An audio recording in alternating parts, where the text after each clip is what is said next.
आज हम राजस्थान का भूगोल में मृदा संसाधन के बारे में अध्ययन करेंगे। मृदा संसाधन जो है उसको हम हमारे लिए बहुत ही एक महत्वपूर्ण संसाधन है और भूपृष्ठ की सबसे ऊपरी परत जो पौधों को उगने व बढ़ने के लिए जीवांश तथा खनिज अंश प्रदान करती है, मृदा या मिट्टी कहलाती है।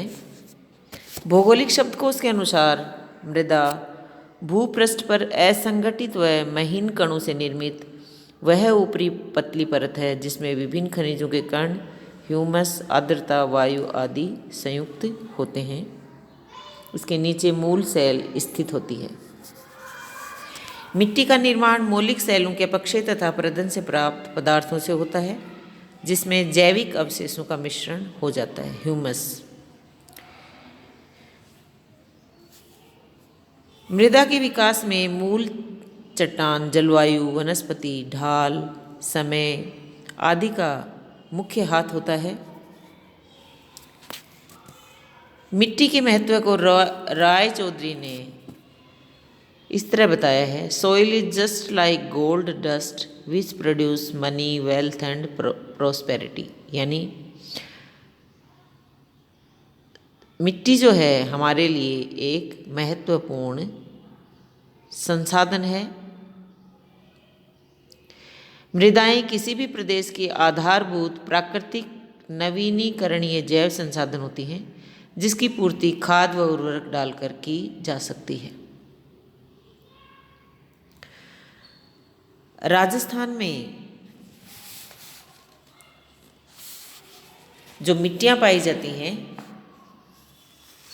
उनमें यहाँ की जलवायु दशाएं जो कठिन होती हैं वो उसको बहुत ज़्यादा प्रभावित करती हैं। यहाँ का 61% भूभाग मरुभूमि में आता है और राज्य के 11 जिले मरुस्थलीय मिट्टी के अंतर्गत आते हैं और सभी जिले अरावली के पश्चिमी भाग में आते हैं। और यहाँ पे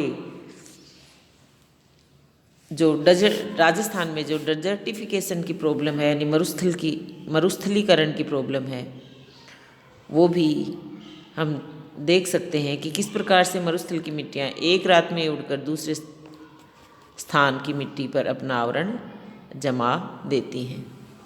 यानी बहुत ही स्पीड से जो मरुस्थलीकरण की प्रोसेस है वो यहाँ होती है। अरावली के पूर्वी व दक्षिणी पूर्वी भाग में बनावट विषम प्रकार के होने के कारण यहाँ विभिन्न प्रकार की मिट्टियाँ पाई जाती हैं। और मिट्टी की उर्वरता की बात की जाए तो पश्चिम से पूर्व की ओर मिट्टी की उर्वरता में बढ़ोतरी होती है। पश्चिमी राजस्थान की मिट्टियाँ बालूमय हैं जिनमें 90 से 95% बालू कण पाए जाते हैं। अरावली श्रेणी के पूर्वी भाग में लेटेराइट, लाल, दोमट, कछारी या काली आदि मिट्टियाँ पाई जाती हैं। राज्य की मिट्टी के वर्गीकरण की अगर बात की जाए तो यहाँ पाई जाने वाली जो मिट्टियाँ हैं वो रेतीली मिट्टी, भूरी और रेतीली मिट्टी, लाल और पीली मिट्टी, लाल लोमी मिट्टी, मिश्रित लाल और काली मिट्टी, मध्यम काली मिट्टी, कांपीय मिट्टी, भूरी रेतीली कछारी मिट्टी और लवणीय मिट्टी पाई जाती है।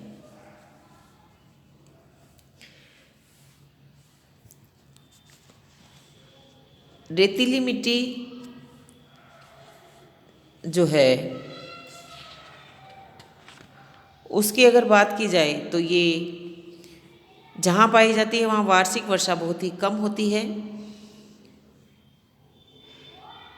अरावली पहाड़ियों का उत्तरी पश्चिमी क्षेत्र जो थार मरुस्थल का मुख्य भाग है कि अधिकतर मिट्टी रेतीली है।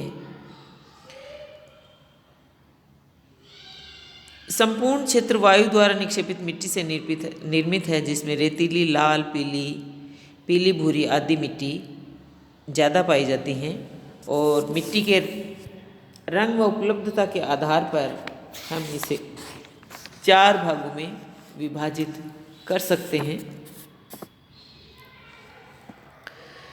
पहली है रेतीली बालू मिट्टी, फिर है पीली भूरी रेतीली मिट्टी, लाल रेतीली मिट्टी और खारी मृदा या सैलाइन सोइल।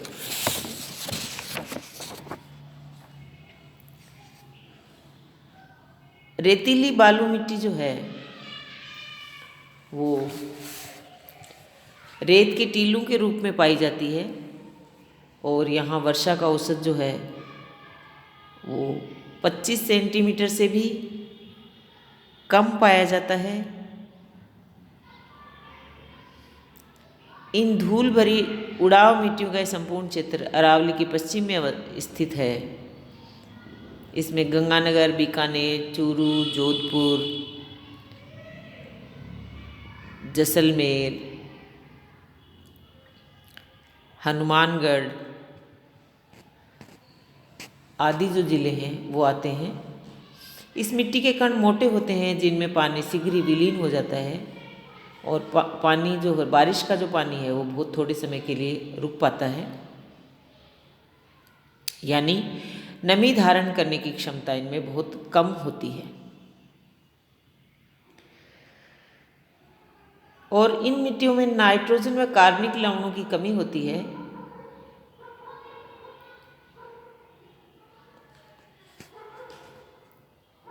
यहाँ पे वर्षा का अगर देखा जाए बहुत कम होती है, इसलिए वर्षा की कमी जो है वो सबसे बड़ा निर्णायक कारक के रूप में यहाँ पे रोल अदा करता है। अरावली के संपूर्ण पश्चिमी भाग में बालू मिट्टी पाई जाती है। कहीं कहीं चट्टानी पथरीला क्षेत्र भी दिखाई देता है और पश्चिमी राजस्थान में चलने वाले तेज हवाएं बालू मिट्टी को उड़ाकर दूर तक ले जाती हैं और जमा करती जाती हैं। अधिकांश रेतीली मिट्टियों में नाइट्रोजन की मात्रा कम होती है और ये कमी किसी सीमा तक नाइट्रेट के रूप में उच्च उपलब्ध नाइट्रोजन की उपस्थिति के द्वारा संतुलित होती जाती है। इस प्रकार फास्फेट व नाइट्रोजन की उपस्थिति इन रेतीली मिट्टियों को, जहाँ जल की आपूर्ति नियमित है, उपजाऊ बना देती है। फिर आता है आपका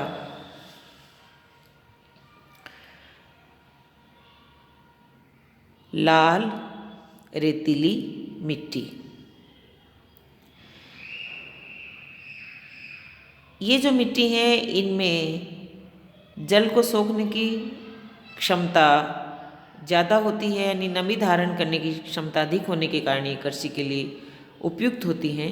और इस मिट्टी का विस्तार राजस्थान में जोधपुर, पाली, नागौर, जालोर, चूरू व झुंझुनू जिले में,